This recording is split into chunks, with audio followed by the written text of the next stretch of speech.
और त्रिकोणीय श्रृंखला में ये चुनाव की संभावना बन सकती है।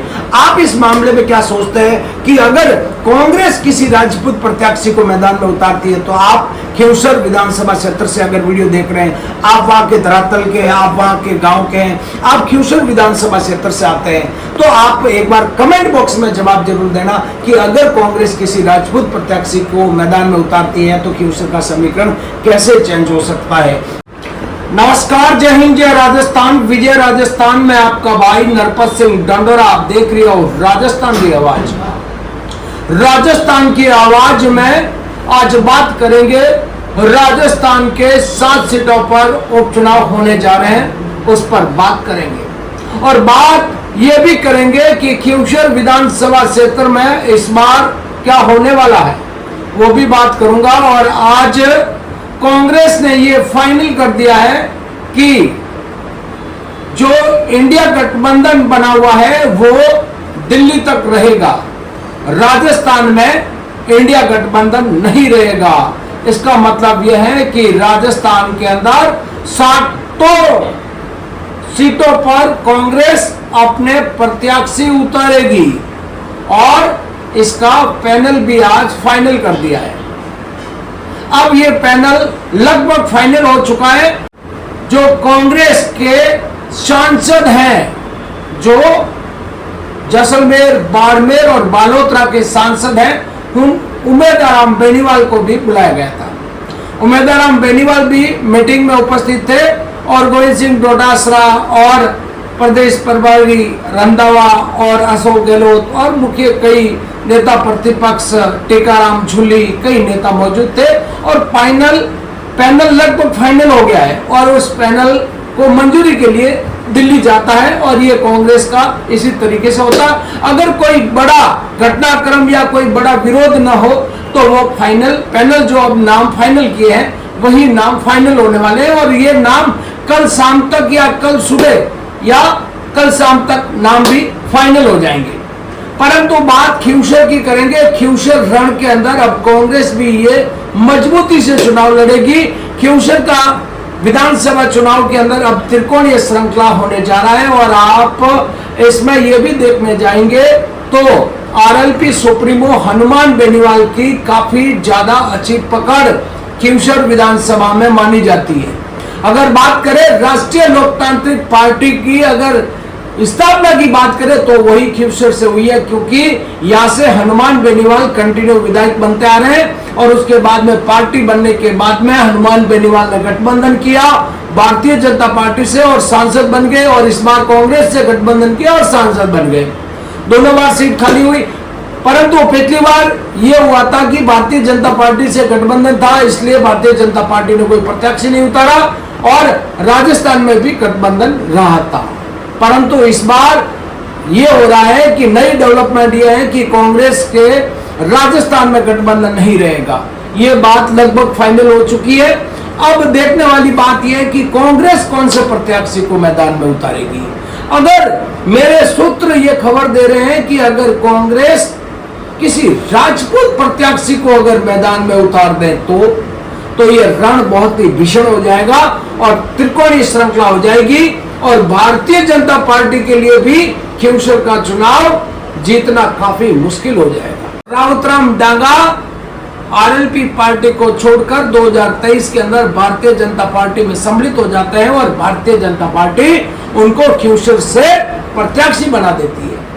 उसके बाद में रण बहुत भीषण होता है और लगभग 2000 वोटों से हनुमान बेनीवाल जीत हासिल कर देते हैं। परंतु जिस प्रकार से हनुमान बेनीवाल की अगर बात करें तो 2014, 2018, 2018 से भी अगर बात करें तो हनुमान बेनीवाल लगभग 18 के अंदर जब विधानसभा का चुनाव जीतते हैं वो 15-16 हजार वोटों से जीत जाते हैं। उसके बाद में जब हनुमान बेनीवाल के भाई जो नारायण बेनीवाल चुनाव जीतते हैं वो 4-5 हजार वोटों से चुनाव जीतते हैं और जब वापस हनुमान बेनीवाल 2023 के अंदर विधानसभा के चुनाव जीतते हैं वो 2000 वोटों से जीतते हैं। मतलब जीत का जो ग्राफ है वो धीरे धीरे काफी ज्यादा नीचे उतर जाता है।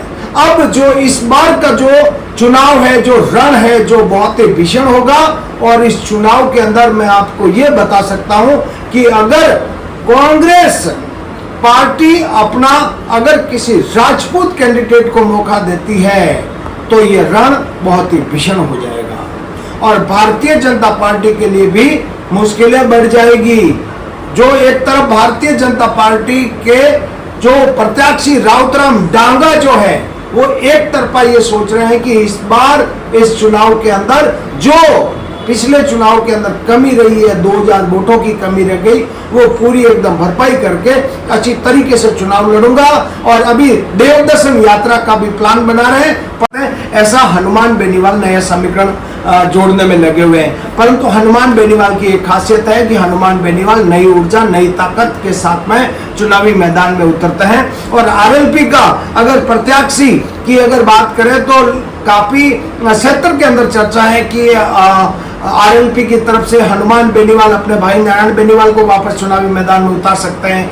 ये भी चर्चा चल रही है कि हनुमान बेनीवाल की पत्नी जो कनेक्सा बेनीवाल है वो भी चुनाव में मैदान में हो सकते हैं। तो एक संत का भी नाम आगे आ रहा है कि आरएलपी की तरफ से ये प्रत्याशी हो सकते हैं या कोई और आरएलपी का कार्यकर्ता मैदान में हो सकता। परंतु राउतराम डांगा भी काफी इस बार जो पिछले चुनाव के अंदर जो इन्होंने गुणा भाग गणित किया होगा कि उस वजह से हार हो गई थी, उसके ऊपर राउतराम डांगा भी काम कर रहे हैं। और राउतराम डांगा अब देव दर्शन यात्रा भी निकाल रहे हैं कुछ दिनों बाद में। तो राउतराम डांगा भी मैदान के अंदर डटे हुए हैं और बिल्कुल ताकत के साथ में राउतराम डांगा भी अब चुनाव लड़ेंगे, क्योंकि राउतराम डांगा का भी पिछले चुनाव का एक अनुभव हो गया। क्योंकि जब प्रत्याशी खुद मैदान में होता है तब उनको चुनाव लड़ने का एक्सपीरियंस होता है। क्योंकि राउतराम डांगा पहली बार विधानसभा का चुनाव लड़ रहे थे, वो भी भारतीय जनता पार्टी के चिन्ह पर चुनाव लड़ रहे थे। तो फर्स्ट टाइम चुनाव लड़ रहे थे, मात्र 2000 वोटों से राउतराम डांगा हारे थे। तो उसकी भरपाई करने के लिए राउतराम डांगा भी और राउतराम डांगा के जो साथ में जो उनकी टीम है वो भी प्रयास करेगी। और अब राउतराम डांगा के लिए सबसे प्लस पॉइंट है वो ये है कि राजस्थान के अंदर भारतीय जनता पार्टी की सरकार है। सबसे महत्वपूर्ण बात यह है कि भारतीय जनता पार्टी की राजस्थान के अंदर सरकार है और पूरी सरकार के जो स्टार जो नेता है वो भी चुनावी मैदान के अंदर राउतराम डांगा का प्रचार करेंगे। इसलिए इस बार का जो घमासान है वो रण है वो बहुत भीषण होगा। मैं एक बात आपको ये कह सकता हूं, खींवसर का तो चुनाव पूरे राजस्थान के अंदर हर बार सुर्खियां बटोरता है, परंतु इस बार उपचुनाव के अंदर खींवसर विधानसभा चुनाव के अंदर सुर्खियां बहुत ज्यादा खींवसर विधानसभा क्षेत्र की ही बनेगी। परंतु एक बात मैं ये और कह देता हूं कि अगर कांग्रेस किसी राजपूत प्रत्याशी को अगर इसी चुनाव के अंदर मौका दे देती है तो ये जो घमासान होगा वो बहुत ही भीषण होगा और भारतीय जनता पार्टी के लिए भी मुश्किलें काफी ज्यादा खड़ी हो सकती हैं। ऐसा मेरे किसी सूत्र ने बताया है कि हो सकता है कि कांग्रेस किसी राजपूत प्रत्याशी को मैदान में उतार सकती है। अगर कांग्रेस ऐसा करती है तो भारतीय जनता पार्टी के लिए भी काफी ज्यादा मुश्किलें हो सकती हैं, राउतराम डांगा के लिए भी काफी मुश्किलें हो सकती है और त्रिकोणीय श्रृंखला में ये चुनाव की संभावना बन सकती है।